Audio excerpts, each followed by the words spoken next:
Tuhan, berbicaralah kembali kepada kami pada pagi hari ini ya Tuhan. Berilah pertolongan-Mu karena untuk mendengar pun kalau Tuhan tidak karuniakan, itu tidak akan terjadi juga. Biarlah kami yang memiliki telinga boleh mendengar. Biarlah hati kami terbuka terhadap firman-Mu. Mari Tuhan, berkatilah kami semuanya. Berkatilah hamba-Mu yang menyampaikannya dengan pertolongan Roh-Mu yang kudus, supaya dalam kelemahan fisiknya kuasa-Mu menjadi nyata ya Tuhan. Dan semua jemaat Tuhan juga, Engkaulah yang menolong supaya kami boleh bukan saja mengerti kebenaran itu, tapi kebenaran itu akan hidup dalam hidup kami. Mari Tuhan, berkatilah semua umat Tuhan dengan segala hal yang sedang dihadapi. Kiranya kemurahan Tuhan atas kami. Berkatilah kami semua. Di dalam nama Tuhan Yesus kami berdoa. Amin. Silahkan duduk Bapak Ibu, saudara-saudari. Mari kita membuka Alkitab kita dari surat Paulus kepada jemaat Korintus. Surat Paulus kepada jemaat Korintus, 2 Korintus pasal 1. 2 Korintus pasal 1 ayat yang ketiga sampai ayat yang ke-11. 2 Korintus pasal 1 ayat 3 sampai 11 saya bacakan. Demikian firman Tuhan. Terpujilah Allah Bapa Tuhan kita Yesus Kristus, Bapa yang penuh belas kasihan dan Allah sumber segala penghiburan, yang menghibur kami dalam segala penderitaan kami, sehingga kami sanggup menghibur mereka yang berada dalam bermacam-macam penderitaan dengan penghiburan yang kami terima sendiri dari Allah. Sebab sama seperti kami mendapat bagian berlimpah-limpah dalam kesengsaraan Kristus, demikian pula oleh Kristus kami menerima penghiburan berlimpah-limpah. Jika kami menderita, hal itu menjadi penghiburan dan keselamatan kamu. Jika kami dihibur, maka hal itu adalah untuk penghiburan kamu, sehingga kamu beroleh kekuatan untuk dengan sabar menderita kesengsaraan yang sama seperti yang kami derita juga. Dan pengharapan kami akan kamu adalah teguh, karena kami tahu bahwa sama seperti kamu turut mengambil bagian dalam kesengsaraan kami, kamu juga turut mengambil bagian dalam penghiburan kami. Sebab kami mau saudara-saudara supaya kamu tahu akan penderitaan yang kami alami di Asia Kecil. Beban yang ditanggungkan atas kami adalah begitu besar dan begitu berat, sehingga kami telah putus asa juga akan hidup kami. Bahkan kami merasa seolah-olah kami telah dijatuhi hukuman mati. Tetapi hal itu terjadi supaya kami jangan menaruh kepercayaan pada diri kami sendiri, tetapi hanya kepada Allah yang membangkitkan orang-orang mati. Dari kematian yang begitu ngeri, Ia telah dan akan menyelamatkan kami. Kepadanya kami menaruh pengharapan kami, bahwa Ia akan menyelamatkan kami lagi. Karena kamu juga turut membantu mendoakan kami, supaya banyak orang mengucap syukur atas karunia yang kami peroleh berkat banyaknya doa mereka untuk kami. Iya. Mengertikah kita yang kita baca? Iya, ini enggak ada yang jawab. Sebagian pasti ada yang kita bisa mengerti. Saya mau bertanya dulu ya, tema kita hari ini adalah Tuhan adalah sumber penghiburan. Iya. Saya mau bertanya, siapa yang pernah menghiburkan saudara? Ada di sini pernah memerlukan penghiburan? Tentu penghiburan itu kita butuhkan bukan saja karena kita kehilangan orang yang kita kasihi. Karena ada banyak hal dalam hidup ini yang berat, katakanlah seperti itu ya, sehingga kita membutuhkan penghiburan. Ya, belum dijawab tadi, siapa yang pernah benar-benar menghiburkan saudara? Angkat tangannya lalu berbicara dengan agak kuat biar bisa dengar, ya. Ya. Tuhan. Wah, ini Tuhan, maksudnya suara dari sorga gitu gimana? Oh, ada firman Tuhan yang berbicara. Baik, ada yang lain? Ya. Ini dulu. Saudara di dalam Tuhan yang menghiburkan, gitu maksudnya. Dia pakai apa? Pakai firman Tuhan atau pakai kalimat sendiri? Oh, berdoa bersama, berbagi firman Tuhan. Kayaknya Litna tadi angkat tangan. Hah? Ibu pendeta ya? Kenapa Ibu pendeta? Iya, lewat perkataan Tuhan. Baik, yang lain sebelah sini belum ada, sebelah sana yang menjawab. Pernah di sini butuh penghiburan? Iya. Oh iya, ini mantap ini. Istri yang menghiburkan. Iya, dengan memakai firman Tuhan tentunya ya. Iya, Bu.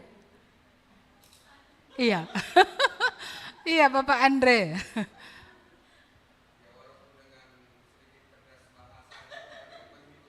Oh iya, bukan selalu harus firman Tuhan ya. Mungkin ada orang terhibur hanya dengan sentuhan di bahu. Karena ketika disentuh dia merasa dikasihi. Karena gak pernah ada yang nyentuh dia. Ya, karena kita lihat bayi-bayi itu ya. Saya teringat selalu tentang bayi-bayi itu. Bayi yang kurang cantik, kurang banyak yang menyentuh dia. Dilewatkan. Tapi yang agak montok mukanya gitu ya. Iya cantik dia, biasanya lebih banyak gitu kan, langsung pegang dia gitu. Iya, saya pernah membaca ilustrasi tentang seekor anjing yang sering disapa dengan seekor anjing yang selalu dilewati aja begitu. Iya, rupanya yang dilewati itu menjadi stres dan dia menjadi mati lebih cepat. Sementara yang apa tadi sering ya disapa tadi, walaupun hanya anjing, hidupnya lebih lama. Iya, jadi memang artinya butuh orang untuk diperdulikan. Butuh orang untuk dikasihi ya. Butuh orang untuk katakanlah mengasihi seperti itu. Iya, jadi kita dalam porsi-porsi masing-masing pasti pernah mengalami berbagai kesengsaraan. Iya, ada yang kesengsaraan kita itu kita rasa berat walaupun orang rasa itu enteng. Iya, dan ada memang itu orang pun melihatnya memang berat. Iya, bukan orang yang merasa itu saja berat dan tapi orang lain pun merasa berat. Dan sebenarnya ya orang bisa merasakan, ikut menangis juga seperti itu ya, ikut bergumul juga. Iya, saudara-saudara, ada orang yang mudah untuk mengungkapkan perasaan. Tapi ada orang yang bukan mati rasa, tapi sulit untuk mengungkapkan perasaan. Karena dia tidak biasa menunjukkan perasaannya. Bahkan saya tidak tahu itu dari mana ajaran, jangan tahu kali orang perasaanmu. Pernah dengar kalimat itu? Jadi seolah-olah kalau begitu nggak boleh orang tahu, sedih pun simpan, ya kan? Semua di dalam gitu ya kan? Iya. Terakhir apa yang terjadi? Numpuk. Iya, dan numpuk ini meledak dalam berbagai bentuk. Ledakannya tidak selalu kemarahan, bisa sakit jantung. Bisa juga tensi, ya kan? Ini akibat daripada banyak menyimpan. Saya rasa banyak keluarga yang sangat saling tertutup satu dengan yang lain. Walaupun kepada orang yang dekat tidak biasa untuk menyatakan, misalnya saya sedih hari ini karena tadi seperti ini di sekolah, kalau anak sekolah gitu ya. Enggak, kalau dia ngadu gitu mungkin mamanya bilang, kamu cengeng. Nah, jadi besok dia enggak akan berani lagi untuk mengungkapkan perasaannya, karena besok dia akan mendengar kalimat celaan lagi, kamu cengeng. Jadi akhirnya dia menyimpan itu di dalam hatinya, ya memang lama-lama dia jadi keras dari segi perasaan. Tidak mengungkapkan perasaan, tapi sebenarnya dia hancur di dalam. Saudara-saudara yang dikasihi Tuhan, apa yang menjadi pengalaman Paulus ini memang entah berbeda entah tidak, mari kita lihat. Kalau Paulus tadi dia menderita di sini, dia memang Tuhan melakukan apa yang Tuhan inginkan. Iya, dia masuk ya ke Asia Kecil, ke Efesus dan kota-kota lain di sana, tapi termasuk Korintus juga. Tapi orang Korintus ini kalau kita lihat dari 1 Korintus pasal 1, dia pun yang melayani di tengah mereka, mereka berani menolak dia. Tidak mengakui akan kerasulannya. Ya, ini tentu tantangan yang besar. Kita tahu jemaat Korintus adalah dari begitu banyak jemaat paling bermasalah. Iya, perpecahan ada di dalam, ajaran yang orang-orang yang mendewakan pengkhotbah tertentu ada di dalam, ya. Bagaimana juga di sana ada perbuatan amoral juga ada di dalam karena ada orang yang tidur dengan istri bapaknya. Ya, jadi ini memang masalah di jemaat Korintus ini sangat kompleks. Iya, sangat kompleks. Tapi yang terbesar adalah bahwa sekalipun Paulus telah berbuat banyak dalam hidup mereka, mereka kok bisa gitu menyaksikan kerasulan daripada Paulus itu. Iya, dan kita tahu pengalaman-pengalamannya di daerah Asia ya. Ya, di paling tidak 7 gereja yang tertulis di dalam kitab Wahyu itu semua di daerah Asia. Ya, bukan hanya 7 gereja itu, saya rasa ada banyak gereja lain tapi tidak dituliskan seluruhnya dalam kitab Wahyu. Tetapi ada cukup banyak kesulitan. Bagaimana ketika dia memberitakan Injil, ya awalnya dia diterima seperti di Efesus, tapi pergantian gubernur membuat orang-orang Yahudi di sana mengadukan dia, ya melawan, ya melawan apa yang dia nyatakan seperti itu, ya bahkan sampai dia harus meninggalkan daerah Korintus pergi ke Efesus, dan di Efesus juga dia hanya bisa tinggal sebentar karena ada demonstrasi ya yang dilakukan oleh karena Injil yang diberitakan oleh Paulus di sana, sehingga kepala penjara itu sampai mereka tangkap pukul, aniaya ya untuk menarik perhatian pemerintah daerah supaya ya kekristenan di sana dilenyapkan, sehingga Paulus harus lari dari satu kota ke kota yang lain. Jadi ada cukup banyak penderitaan yang dia alami dalam hidupnya. Ini bukan karena kesalahannya, tapi oleh karena nama Tuhan. Iya, kita tahu sudah sering dikhotbahkan bahwa ada penderitaan ya bukan karena kita salah di situ, tapi oleh karena kita hidup di dalam planet yang masih belum dibaharui ini dengan orang-orang yang di dalamnya juga yang banyak yang belum dibaharui. Ya, mereka menolak kebenaran, mereka menolak Injil, ya, ini terjadi. Ya, tapi juga tentu ada penderitaan yang dialami oleh karena ya kesalahan kita sendiri atau kesalahan orang lain yang artinya kita kena gara-gara dia gitu. Iya, artinya ada teman misalnya yang tidak bijaksana, tidak mengerjakan apa yang harus dikerjakan, dan akibatnya terimbas kepada banyak orang seperti itu, dan itu menimbulkan banyak masalah. Iya, tapi namanya kita di dunia, kita harus mengantisipasi. Dalam arti kata, ada di dalam kita ruang bahwa ya penderitaan itu masih akan ada. Ada ruang, walaupun kita tidak menginginkannya. Kita tidak ingin ya kita bersalah lalu kemudian terjadi sesuatu. Kita tidak ingin orang lain melakukan yang salah lalu kita terkena akibatnya.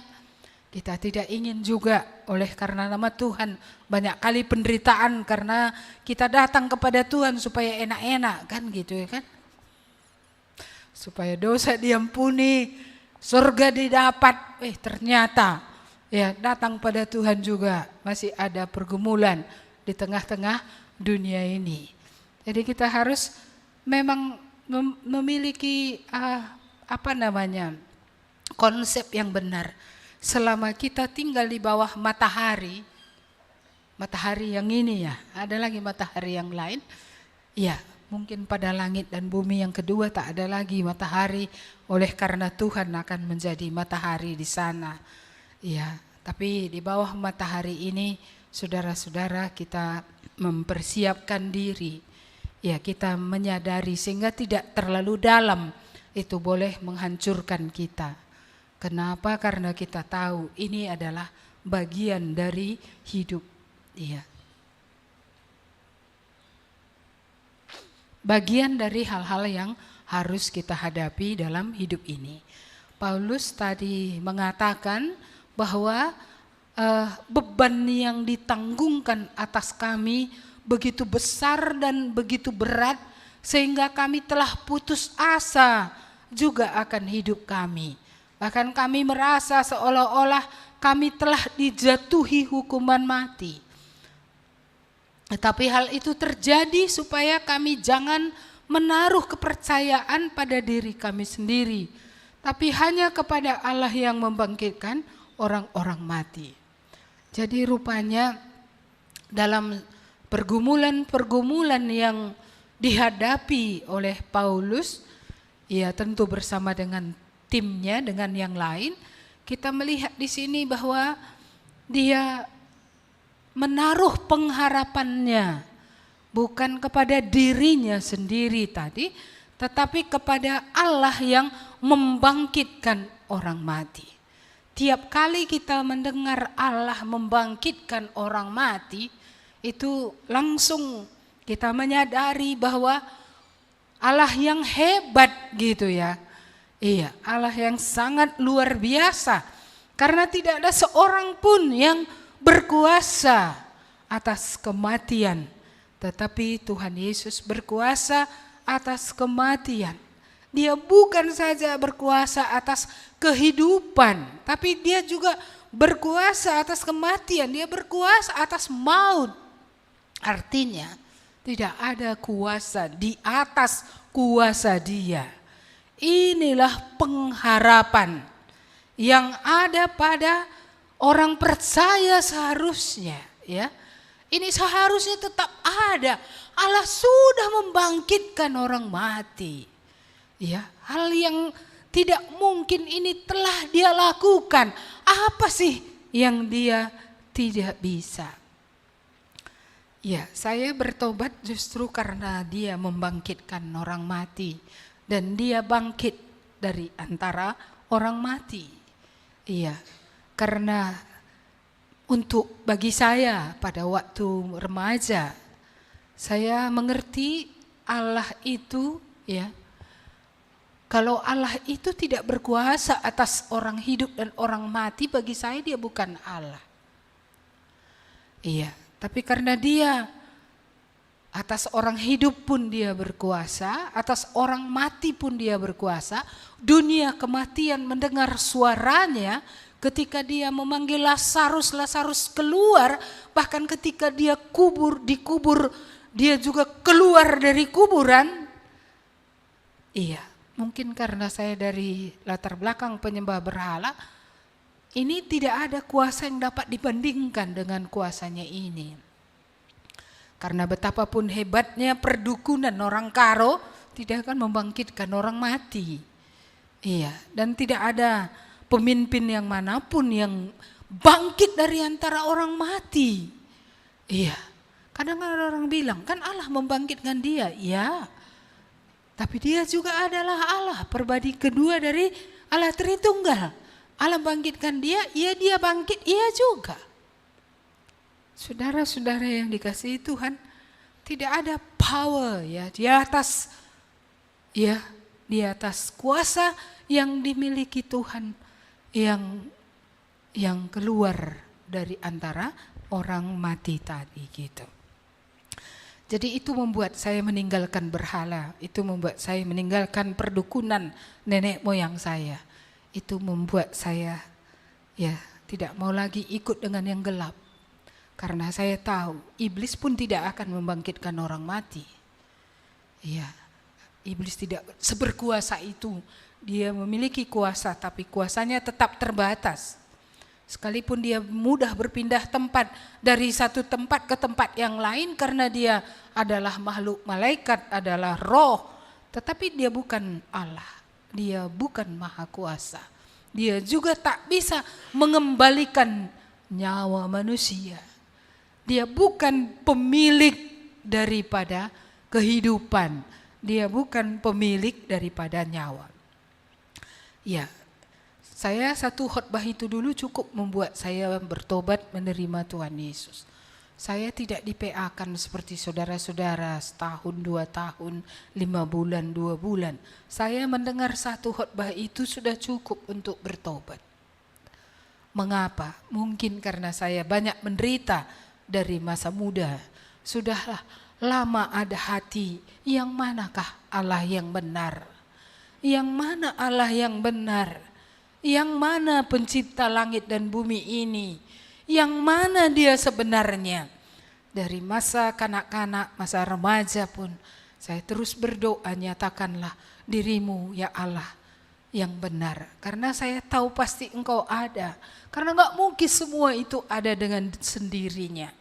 Pasti ada perancang dari semua yang sangat terorganisir di planet ini. Saya merindukan mengenal dia dari sejak kecil. Cuman lama baru saya mengenal dia. Setelah saya selesai SMA baru saya bisa mengenal dia. Karena setelah saya pindah ke kota ini, baru saya bisa mendengar kabar baik ini. Bahwa ada Allah yang besar, yang bukan berkuasa atas orang mati saja. Ya, atas orang hidup saja, tapi juga atas orang mati. Bahkan dia pernah mati dan dia bangkit dari antara orang mati. Sirnalah bagi saya hebatnya ilmu nenek moyang itu. Sirnalah bagi saya kopingho yang pernah saya baca terbang-terbang itu semua. Karena anak-anak itu pula dulu sering ku baca 100 seri sang kera, katanya kera aja wak lihat gitu kan.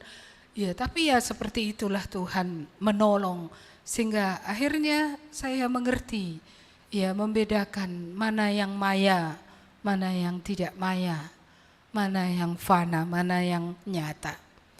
Ya kalau semua yang lain itu hanya keperluan film, mereka mendapat uang setelah sutradara selesai ya memimpin untuk membuat adegan demi adegan. Tapi kebanyakan adegan itu hanyalah kamuflase saja. Itu bukan faktanya. Terbang itu dia apa memang betul-betul terbang? Iya, Memang ada saya lihat talinya ditarik gitu. Talinya tak kelihatan. Kalaupun dia benar-benar terbang, ingat, kuasa gelap sekalipun terbang tidak akan pernah membangkitkan manusia dari antara orang mati. Tidak akan pernah mengampuni satu dosa pun. Tidak akan pernah menyelamatkan siapapun. Siapapun yang mengikutinya akan binasa, akan dibuang oleh Allah dari hadapannya, karena dia telah mengandalkan sesuatu yang bukan penciptanya. Kita kembali kepada firman Tuhan ini tadi. Ini rupanya yang menolong Paulus, dan dia sangat menyadari penderitaan demi penderitaan ini, supaya apa tadi kata Esther, tidak sombong, ya kan? Tidak mengandalkan diri, tidak menganggap jagonai, apanya bahasa Bataknya? Jagonai gitu ya. Jagonya hebat itu apa bahasa Batak? Hah? Gak ada orang Batak sini ya. Apa bahasa Batak jago? Hah? Jago juga. Wah, pas nih tadi. Kupikir salah. Iya. Jadi nggak ada seorang pun yang bisa menganggap dirinya jago ya. Aku bisa. Anak-anak kita kesuka Superman. Kenapa? Terbang. Iya kan? Makanya dulu Mbak Berli saya rasa yang pernah cerita, anaknya mau jadi Superman. Naik ke atas rumah ya.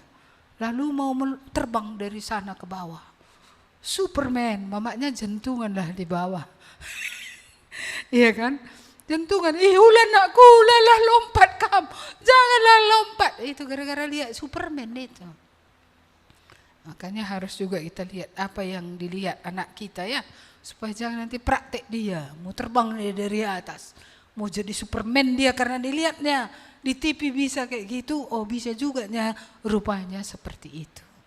Iya, dia tidak tahu itu hanya film. Itu bukan sesuatu yang real. Kuasa gelap memang real. Tapi ingat, kuasa gelap itu tetap limited, terbatas. Iblis tetap hanya roh. Dia bukan Allah. Dia bukan pencipta. Dia tidak bisa menyelamatkan. Dia tak bisa mengampuni dosa. Iya, yang bisa menyelamatkan, yang bisa mengampuni dosa adalah Tuhan Yesus. Yang mengalahkan maut, yang mengalahkan kematian hanyalah Tuhan Yesus. Yang membangkitkan orang dari kuburan hanyalah Tuhan Yesus. Yang pernah mati, yang bangkit dari antara orang mati hanyalah Tuhan Yesus. Jadi kalau inilah yang kita percayai, inilah yang menjadi pengharapan dalam hidup kita. Apa yang kita takutkan? Apa yang kita takutkan? Ya, kalau inilah yang apa tadi pakai istilah menghibur, kata comfort, menghibur itu mendampingi untuk menguatkan. Kita tahu bahwa kata yang dipakai untuk penghibur adalah parakletos ya, sang penghibur. Itu mengingatkan kita Yohanes ya pasal 16 tentang Roh Kudus yang kemudian datang daripadaku, kata Tuhan Yesus, yang akan menyertai kamu sampai akhir zaman, sampai kesudahan zaman. Iya. Dan bahkan ketika Tuhan menjadikan penolong pun heran juga saya. Dia memakai istilah ketika menjadikan penolong yaitu Hawa adalah kata yang sama. Iya, makanya peran seorang penolong adalah penghibur, mendampingi untuk menguatkan, mendampingi, menyertai ya, untuk benar-benar membuat orang itu menjadi kokoh. Jadi kalau ada tadi dihibur oleh istrinya wajar, karena istrinya juga sama fungsinya dengan fungsi Roh Kudus. Salah satu fungsinya adalah untuk menghibur, mendampingi untuk supaya pasangannya itu menjadi kuat. Menjadi kuat bukan jago, menjadi kuat dalam arti kata menjadi kuat di dalam Tuhan. Memiliki iman kepada Tuhan, memiliki pengharapan kepada Tuhan, menjadi kokoh ya di dalam firman Tuhan. Ya, jadi kalau yang berkuasa membangkitkan orang mati tadi itu yang mendampingi kita. Itu yang memberikan kepada kita comfort, memberikan kepada kita kekuatan. Itu yang memberikan kepada kita supaya kita bisa kuat. Ya, supaya kita bisa lanjut. Bukan supaya bisa bertahan saja, tetapi supaya kita bisa lanjut. Wah, ini bukankah sesuatu yang luar biasa? Itulah yang saya pikirkan, apa yang membuat Paulus ini bisa lanjut. Kan semua orang di tengah penderitaan lebih suka mundur. Atau paling tidak berhenti, stuck.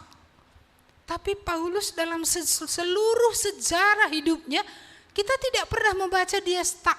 Dia memang bisa putus asa, tapi dia bilang, aku putus asa, tapi Allah itu selalu memiliki jalan keluar. Allah tidak putus asa. Allah tidak berputus asa sama sekali. Dan Paulus lanjut gitu loh. Iya, kadang setelah membaca, karam kapal, ya banyak yang dialaminya, penyakit segala macam, diturunkan dari keranjang, pernah mau dilempari dengan batu, ya ditangkap, disesah. Wih, kapan mau berhenti nih gitu kan? Kita melihat kesusahan demi kesusahan banyak yang dialaminya, kiranya jauhlah itu dari kita. Tapi kalaupun kita menderita tidak sehebat daripada dia gitu ya. Apa yang membuat dia bisa lanjut? Kuncinya tetap adalah pengenalannya akan Allah itu siapa. Kuncinya pengenalannya akan Allah ini siapa. Saya tiap khotbah harus kembali kepada tema kepada hal itu. Siapa Allah itu bagi kita? Coba tiap minggu, tiap pagi-pagi juga renungkan. Siapa dia bagi kita? Siapa dia? Ya, siapa dia? Dia yang berkuasa tadi bukan atas hidup saja. Dia berkuasa atas dunia orang mati. Ya, dunia roh pun dia berkuasa. Tidak ada di atas dia gitu. Inilah yang menjadi ya Tuhan Paulus. Inilah yang dia layani dalam hidupnya. Inilah yang bersama-sama dengan dia dalam mendaki, ya, dalam menuruni lembah, dalam semua hal yang dialaminya. Inilah dia. Iya, saya harap dalam bagi kita dia berkuasa membangkitkan orang-orang mati. Iya, saudara-saudara yang dikasihi Tuhan, kalaupun ada orang-orang yang kita kasihi sudah duluan mati, tapi dia berkuasa membangkitkan orang mati. Ya, dia berkuasa. Ya, dan kita tidak bisa menghindari yang namanya kematian. Berbaris setiap hari orang berjalan menuju kepada kematian. Tapi bagi orang percaya tidak ada yang menakutkan. Karena orang percaya tidak akan tinggal di kuburan. Tapi akan dibangkitkan untuk menetap bersama dengan Tuhan. Berbeda dengan orang yang tidak percaya, bangkit juga tapi bukan untuk menetap bersama Tuhan. Tapi akan menetap bersama-sama dengan musuh Tuhan yang selama ini dia dengarkan, yang selama ini itu yang dia pedulikan. Iya. Jadi Allah yang membangkitkan orang mati ini tadi Tuhan kita. Tuhan kita. Iya. Dia adalah yang menyertai kita.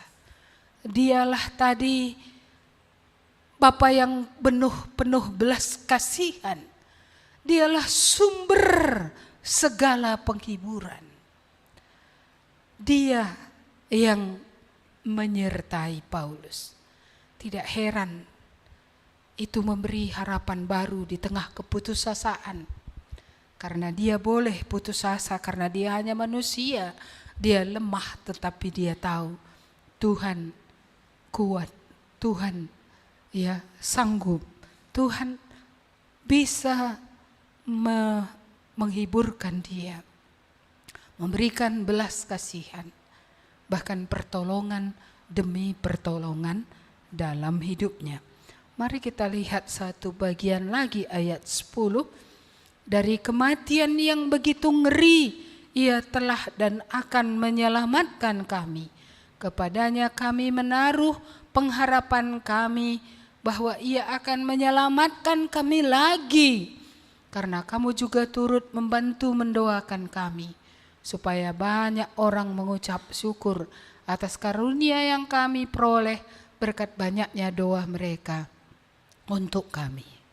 Jadi selain karena Tuhan berkuasa membangkitkan orang mati, pengalaman demi pengalaman dari satu kota ke kota lain, perbuatan-perbuatan Tuhan, tindakan-tindakan Tuhan, jalan keluar yang ada. Bahkan walaupun berkali-kali hampir mati, dengan pelbagai-bagai cara hampir mati tapi tak mati-mati. Inilah yang menguatkan daripada Paulus dalam hidupnya. Ya, sudah seharusnya mati berapa kali, ya. Ketika orang-orang sekota melawan dia, ya. Ketika dia dipenjarakan, ketika dia mengalami karam kapal, ketika dia dipatok ular, ya ketika begitu banyak yang dialaminya, ya kayaknya selalu game sekali ini game, selesai lah ini gitu, selesai, kapan selesai? Nggak selesai kok. Kapan selesainya? Hanya kalau aba-aba sudah datang dari surga, ya, udah tiba nakku katanya, iya barulah game, barulah pulang, iya. Makanya saya mendengar Mama Ike sakit, dokter bilang kan sudah 15 tahun penyakit ini ada dalam tubuhnya. Tapi dia tak merasa apa-apa selama ini. Padahal itu jenis kanker yang ganas. Iya. Jadi kenapa? Ya karena tidur saja di situ barangkali, ya. Iya. Jadi kalau sakit kita mati belum tentu. Banyak orang sakit udah lama. Masih ingat Nini Elma? Udah berdarah berapa lama dari sini tuh?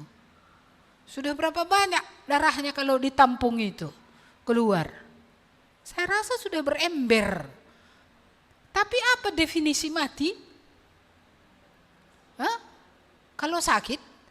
Bukan. Jadi apa? Kalau Tuhan mengambil roh. Jadi takut ke mati? Asal sakit udah nggak gereja.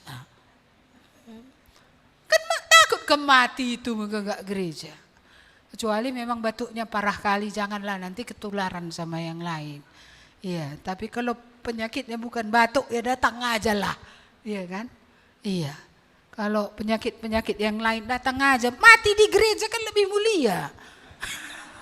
Daripada mati tidur di rumah. Iya kan? Saya kan gitu juga, saya sakit loh, ini saya sedang sakit-sakitnya ini. Saya pikir gini, saya mau mati tidur atau mati di mimbar? Bagus mati di mimbar. Kalau memang waktunya untuk mati. Kalau Tuhan bilang belum, inilah kan bisa pula aku ngomong ku tengok ini. Padahal semalam pun suara aku udah habis. Iya, jadi ya seperti itu ya, jangan takut kali. Iya. Dari kematian demi kematian.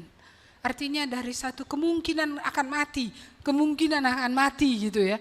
Tapi bagaimana kita melihat bahwa Paulus itu lepas dari kematian itu gitu. Iya. Jadi bagaimana kalau yang belum nggak lepas? Berarti untuk dia bagaimana? Waktunya sudah sampai. Waktunya sudah habis. Iya, hari ini saya masih bisa khotbah.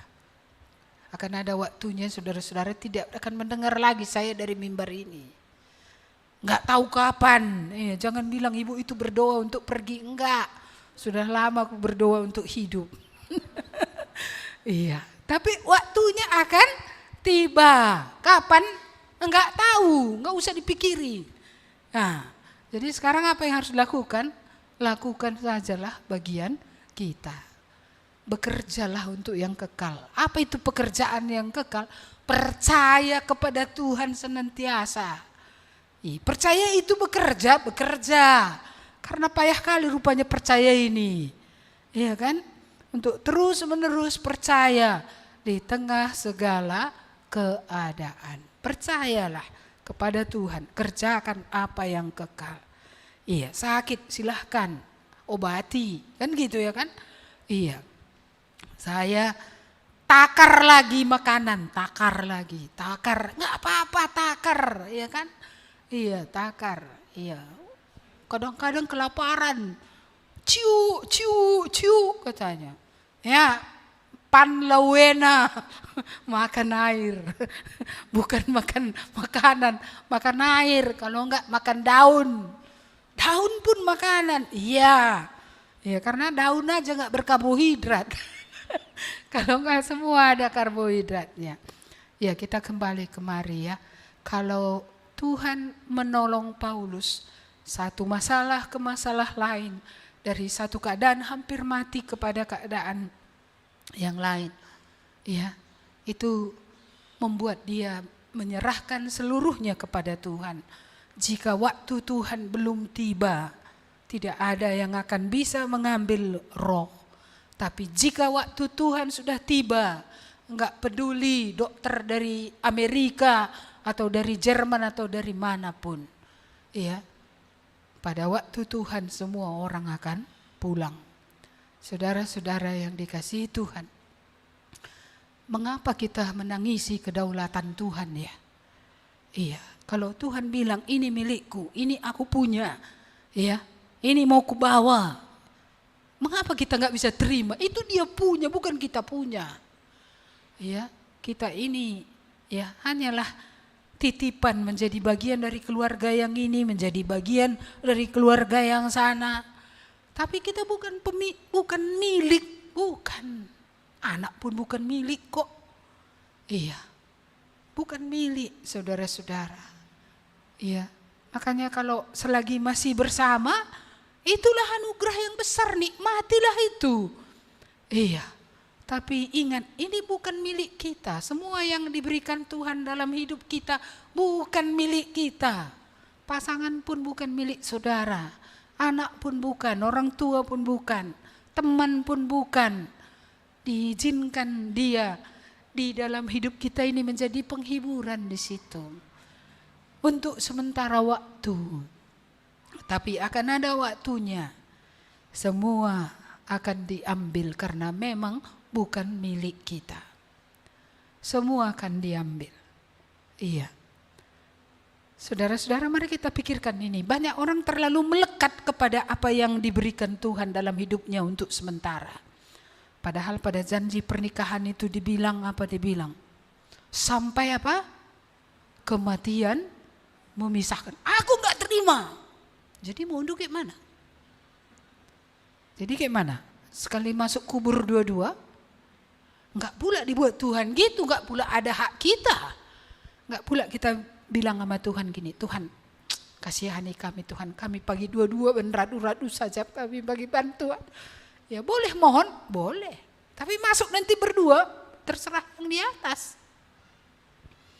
Iya, ini membuat orang yang belum menikah takut menikah ini ya. Hah? Enggak ya? Iya, kalau saudara pernah dipersatukan, ingat ada waktunya untuk dipisahkan. Saya tidak menakut-nakuti. Kalau kita pernah saling mengenal, suatu saat kita akan berpisah juga. Iya, itu kita harus ingat itu. Keluarga-keluarga yang ada juga harus ingat itu. Iya, itu makanya istilah bahasa Inggrisnya cherish. Cherish itu nikmatilah. Iya, nikmatilah. Maka seperti minggu lalu saya bilang, ulah naik kamu si merawa-rawan.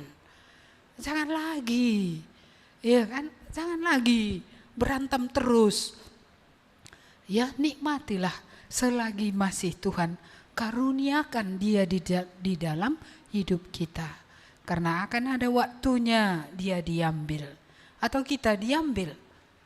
Ya, nikmatilah bagaimana beranak. Ya, jangan bertengkar lagi.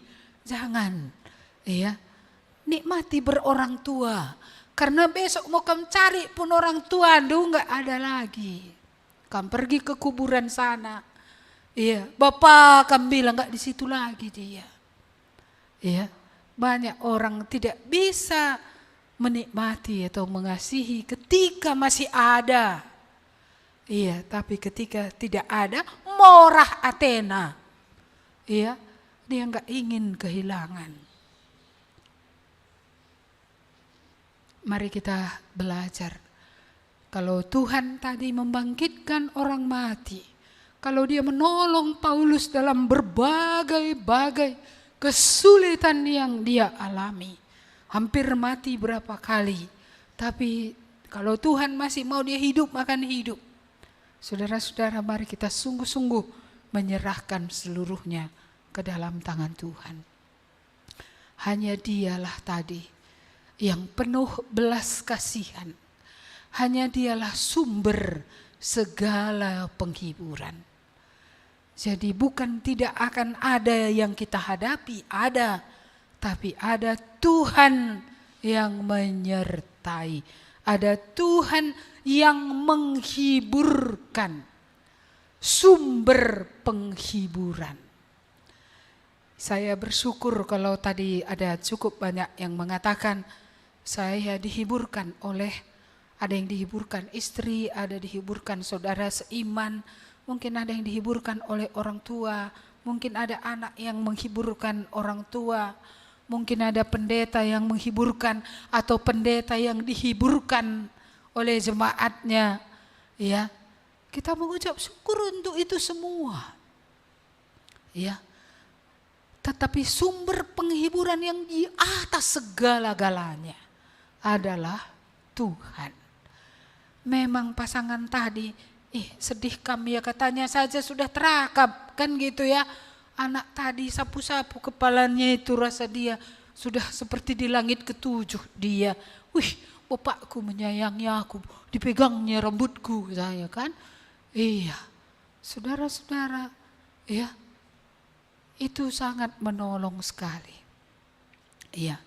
Dan bagian selanjutnya di sini dikatakan yang menghibur kami dalam segala penderitaan kami sehingga kami sanggup menghibur mereka yang berada dalam bermacam-macam penderitaan dengan penghiburan yang kami terima sendiri dari Allah. Iya. Jadi Tuhan beroleh kesempatan untuk menghibur kita, teman beroleh kesempatan menghibur kita. Jangan anggap angin semua itu, ya. Ada pasangan yang memberikan tadi penghiburan, ada keluarga yang menguatkan kita, mendampingi kita pada waktu-waktu yang sulit, ya. Saudara-saudara, Tuhan bilang tujuannya supaya kamu juga akan menghibur orang lain. Saya melihat Alkitab ini segaris, diberkati untuk menjadi berkat bagi orang lain. Ini juga dihibur untuk bisa memberikan penghiburan kepada orang lain. Jadi kalau kita pernah dihiburkan Tuhan, kalau memang pernah, maka adalah tugas kita, tugas saudara untuk menghiburkan orang lain. Maka tidak ada seorang pun yang tidak berguna. Tidak ada seorang pun, tidak ada yang bisa, yang tidak, artinya tidak ada yang bisa kulakukan, katanya itu enggak ada. Kalau kita pernah ya dihiburkan, pasti kita ya tahu bagaimana menghiburkan orang. Kalau pernah kita menerima kasih, kita tahu berbuat kasih kepada orang. Hanya orang yang tidak mengenal Tuhan, yang tidak memahami betapa dalamnya apa yang diizinkan Tuhan lewat orang-orang di sekeliling kita terhadap kita. Jadi kalau Tuhan memakai mereka untuk kita, mengapa kita tidak berguna untuk orang lain? Jadi kalau saudara pernah dihiburkan Tuhan, hiburkanlah yang lain. Inilah waktunya.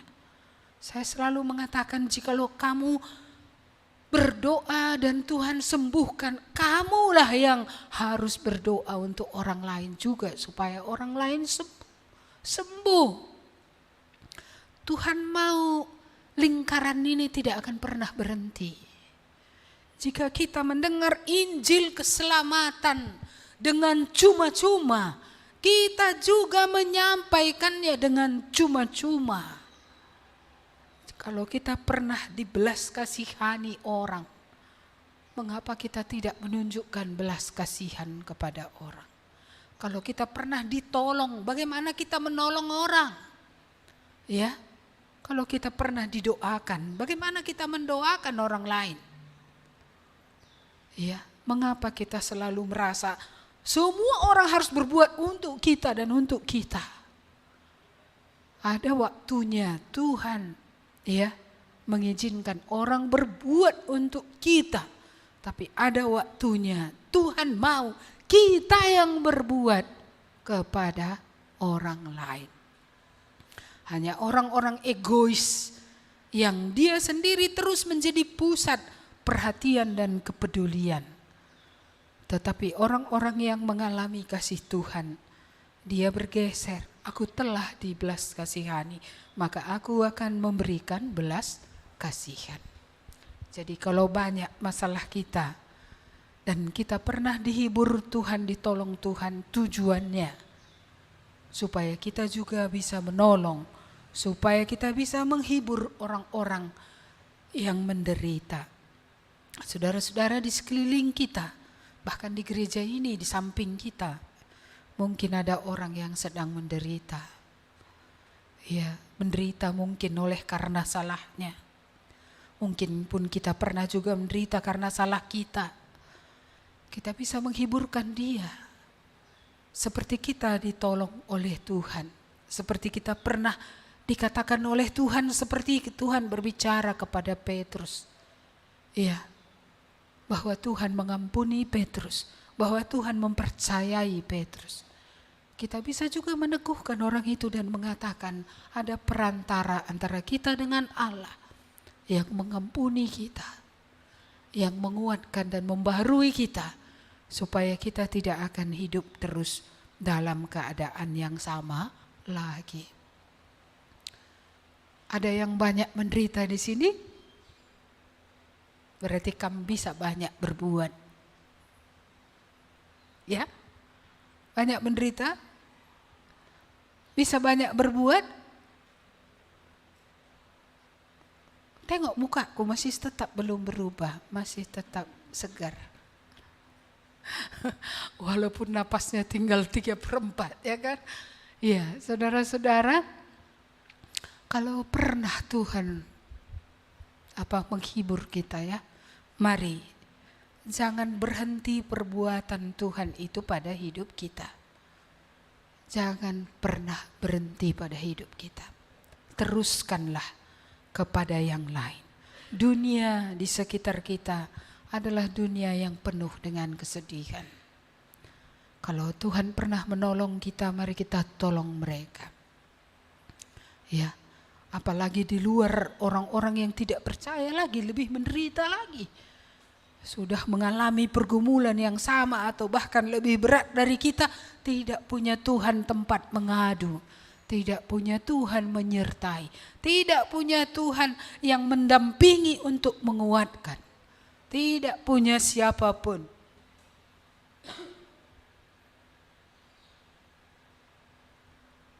Yang bisa menolong. Betapa sangat menyedihkan. Jadi mari ya kita betul-betul melakukan seperti firman Tuhan ini tadi. Sadar tadi mereka, kami dihibur supaya kami sanggup menghiburkan orang lain. Dengan dalam bermacam-macam penderitaan. Sebab sama seperti kami mendapat bagian berlimpah-limpah dalam kesengsaraan Kristus, demikian pula oleh Kristus kami menerima penghiburan berlimpah-limpah. Jadi kalau orang yang banyak mengalami sengsara, banyak mengalami penghiburan. Dan jelas kesengsaraan Paulus tadi adalah untuk keselamatan orang lain ya. Dan penghiburan mereka tentu itu menjadi penghiburan juga bagi orang-orang yang mereka layani. Ya, jadi ini saja saya pikir 3 hal penting yang perlu kita renungkan hari ini. Ya, yang pertama tadi bagaimana pengenalan kita akan siapa Allah itu ya. Bahwa dia tadi berkuasa membangkitkan orang mati. Dia berkuasa menolong segala kesulitan jenis apapun yang pernah dialami oleh Paulus. Dia berkuasa menolong dalam semua itu. Bahkan dalam beberapa kali hampir mati pun, gak jadi mati, hampir mati, tidak jadi mati. Kita melihat di sini, ini membuat mereka bisa meletakkan seluruh pengharapan mereka bukan pada diri sendiri, tetapi pada Tuhan. Lalu yang kedua tadi, Tuhan adalah Tuhan yang sudah berbelas kasihan bagi kita. Makanya terpujilah Allah dalam Kristus Yesus. Dia sudah berbelas kasihan.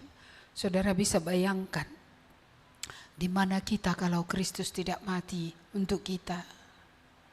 Di mana kita kalau dia tidak mengampuni dosa kita? Di mana kita kalau dia tidak melepaskan kita dari cengkeraman kutuk dosa keturunan? Di mana kita kalau Tuhan tidak melepaskan kita dari kuasa iblis, dari kuasa ya dosa keturunan yang kita warisi itu? Belas kasihannya luar biasa. Dan dia tadi Tuhan sumber penghiburan. Menghibur tadi mendampingi untuk menguatkan, bukan sekedar simpati ya. Banyak orang ada kadang entah duka cita, entah apa, lalu dibalas di bawahnya, kami turut berduka cita katanya, entah tuh talang. Iya, entah benar dia turut berduka cita atau tidak. Kami berempati. Berempati maksudnya kayak mana? Merasakan apa yang mereka rasakan. Benarkah? Tuhan sumber penghiburan dalam ya bermacam-macam kesengsaraan. Dia menyertai, dia menguatkan, dia menghiburkan setiap orang percaya ya, yang sungguh-sungguh menyerahkan diri padanya. Dan yang terakhir, jangan lupa, pengalaman itu perlu supaya kamu akan berguna, supaya kamu bisa menghiburkan orang lain. Dalam bentuk apa kamu pernah ditolong, dalam bentuk apa kamu pernah dihiburkan, paling tidak dalam hal yang sama kamu bisa menghiburkan orang lain. Dalam hal yang sama kamu bisa menolong orang lain. Iya, saya Tuhan tolong dari rendah diri, saya bisa menolong orang yang rendah diri. Iya, saya Tuhan tolong dari rasa malang, ya, perasaan tak berguna. Tuhan menolong saya di situ, saya bisa menolong orang lain di situ. Saudara-saudara, mari kita renungkan dalam hal apanya Tuhan sudah pernah menolong kamu. Entah jawabannya pula zero, gak ada aku apapun ditolong gitu. Saya rasa tidak, pasti kita sudah pernah ada yang Tuhan hiburkan dalam hidup kita, Tuhan tolong dalam hidup kita. Sekarang berhenti mengasihani diri, Tuhan sudah pernah menolong. Sekarang ya berilah pertolongan kepada orang lain yang membutuhkannya, yang Tuhan berikan di jalan hidup kita. Amin. Mari kita berdoa. Tuhan, kami mengucap syukur atas firman-Mu. Firman ini mengingatkan kami kembali siapakah Engkau. Engkau Allah yang berkuasa bukan atas orang hidup saja. Engkau berkuasa bahkan atas kematian. Engkau berkuasa atas dunia, orang mati pun Engkau telah bangkit ya Tuhan. Engkau yang sanggup memberikan kehidupan. Kami bersyukur tidak ada kuasa melampaui kuasa-Mu. Tidak ada kuasa yang lebih besar dari kuasa-Mu. Oh Tuhan, betapa hebatnya Engkau. Dan Engkaulah Allah dalam pengalaman hidup Paulus. Dia sudah alami kebaikan demi kebaikan, pertolongan demi pertolongan Tuhan. Dari satu keadaan berat ke keadaan berat yang lain, bahkan beberapa kali hampir mati. Tetapi Engkaulah Allah yang tidak pernah undur dari hidupnya. Engkaulah Allah yang terus menyertai, mendampingi, bahkan menguatkan dia. Hal yang sama Engkau mau bukan dalam hidup Paulus saja. Dalam hidup kami pun Tuhan, Engkau tidak henti-hentinya berkebaikan kepada kami. Bahkan ketika dahulu kami membelakangi Engkau pun Engkau telah berbuat baik dengan memberikan nyawa-Mu. Kami tahu hari ini setelah kami ditebus dan darah-Mu yang kudus sudah menyucikan kami, kebaikan-Mu pun tidak akan surut dari hidup kami. Tuhan, Engkau tidak mengatakan tidak ada masalah, tapi Engkau mengatakan untuk mendampingi, untuk menyertai, untuk menguatkan, untuk memberikan jalan keluar, untuk memberikan pertolongan pada waktunya. Karena Engkau sendiri tahu kami hanya debu ya Tuhan. Engkau tahu kami sangat terbatas. Tetapi Engkau tidak terbatas ya Tuhan. Terima kasih Tuhan untuk belas kasihan-Mu kepada kami. Karena kami sadar tanpa belas kasihan kami sudah lama hancur di bumi, bahkan binasa sampai kekal selama-lamanya. Tapi hanya karena anugerah-Mu yang besar, kami boleh beroleh pengampunan, keselamatan, penyertaan di bumi ini sampai kami akan pulang pada waktu Tuhan. Terima kasih Tuhan sudah menghiburkan kami. Dari sejak dahulu banyak sudah penghiburan yang Kau berikan dalam hidup kami. Karena ada banyak hal juga yang kami hadapi. Engkaulah Allah yang telah menolong kami ya Tuhan. Kami bersyukur. Dan biarlah amanat yang Engkau sampaikan kepada kami hari ini kami akan mengerjakannya. Bahwa kalau kami sudah pernah dikasihi dan ditolong Tuhan, supaya kami akan mengasihi dan menolong orang-orang yang Tuhan berikan di jalan hidup kami. Supaya mereka pun akan mengenal Engkau, mereka akan dikuatkan, mereka akan hidup berguna bagi Tuhan. Mereka tidak akan mati sia-sia, tapi mereka akan berpengharapan kepada Tuhan. Terima kasih Bapa, kami bersyukur atas firman-Mu hari ini. Terima kasih untuk Roh-Mu yang kudus yang Engkau terus berikan untuk menyertai kami dalam hidup ini. Untuk tidak pernah meninggalkan kami. Dan akan memberikan terang di tengah kegelapan. Memberikan jalan keluar di tengah seluruh kabut kehidupan ini ya Tuhan. Kami mengucap syukur. Kami ingin mengembalikan segala pujian hormat hanya bagi nama Tuhan Yesus. Jemaat pulanglah, terimalah berkat Tuhan. Tuhan yang memberikan kepadamu keselamatan dalam Kristus Yesus. Tuhan yang memberikan Roh-Nya yang kudus menyertai engkau, mengokohkan engkau, memperlengkapi engkau untuk melakukan segala pekerjaan baik. Mulai hari ini sampai selama-lamanya. Amin. Kepada Allah beri puji.